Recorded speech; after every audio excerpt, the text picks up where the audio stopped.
नमस्कार, प्रणाम। हम पवन सिंह आज आप सबसे अपने दिल के बात शेयर करता नहीं। कौन कहता है आसमान में सुराख नहीं हो सकता। एक पत्थर तो तबीयत से उछालो यारों।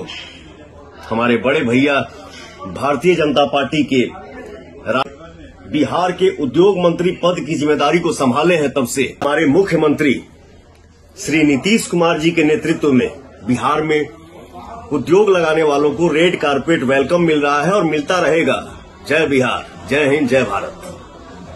आपको बता दें कि पवन सिंह जी का यह वीडियो उनके फैन पेज के द्वारा काफी तेजी से वायरल किया जा रहा है और इस पर दावा किया जा रहा है कि पवन सिंह अब बीजेपी को छोड़ आरजेडी के साथ चुनाव लड़ने वाले हैं, जिसकी तैयारी पवन सिंह जोरों शोरों से कर रहे हैं। क्योंकि पवन सिंह अपने फैन से वादा कर चुके हैं कि वे इस बार चुनाव लड़ेंगे, चाहे वह जौन सी पार्टी हो। शायद यही कारण है कि उनके फैन पोस्ट को लोग इस बात पर दावा कर रहे हैं कि वे इस बार आरजेडी से लड़ेंगे।